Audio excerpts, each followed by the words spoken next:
والصلاة والسلام علی رسول اللہ اما بعد۔ نبی کریم صلی اللہ علیہ وآلہ وسلم نے ارشاد فرمایا، قبروں کو سجدہ کرنا یہود و نصارہ کا کام ہے، خبردار رہو میں تمہیں اس کام سے منع کرتا ہوں کہ قبروں کو سجدہ گاہ نہ بنانا۔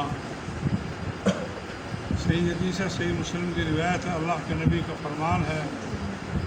یہ یہودیوں نے شروع کیا تھا، اس کے بعد عیسائیوں میں بھی یہ سلسلہ رہ گیا۔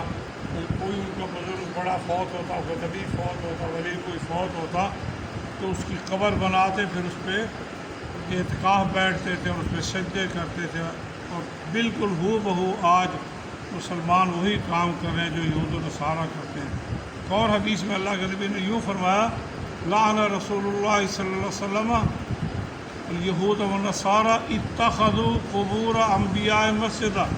اللہ تعالیٰ کی لعنت ہو یہودیوں پر اور عیسائیوں پر جنہوں نے اپنے نبیوں کی قبروں کو سجدہ گاہ بنا لیا، لعنت فرمائی ہے۔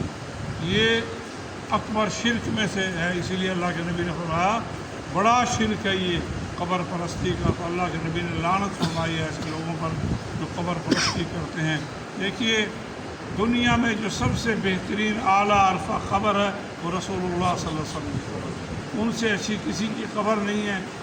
صحابہ نے کبھی بھی اس قبر پر ایسا کام نہیں کیا جو آج مسلمان قبروں کے تعلق سے کر رہے ہیں آپ کے سامنے، بلکہ اللہ کے نبی علیہ السلام کی دعا آپ نے فرمایا، اللہم لا تجعل قبری وثنا یعبد، اے اللہ میری قبر کو بت نہ بنانا کہ میری قبر کی پوجا عبادت کی جائے۔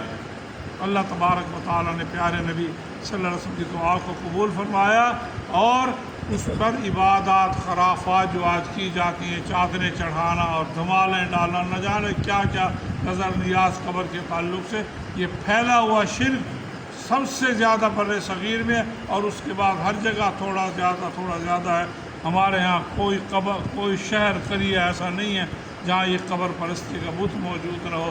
اللہ کے نبی فرماتے ہیں میں تمہیں خبردار کرتا ہوں، اس کام سے خبردار کرتا ہوں کہ یہودی نے سارا ایسا کام کیا کرتے تھے، ان پہ لعنت پڑ چکی ہے، تم قبر پرستی سے بچنا اور اس سے دور رہنا۔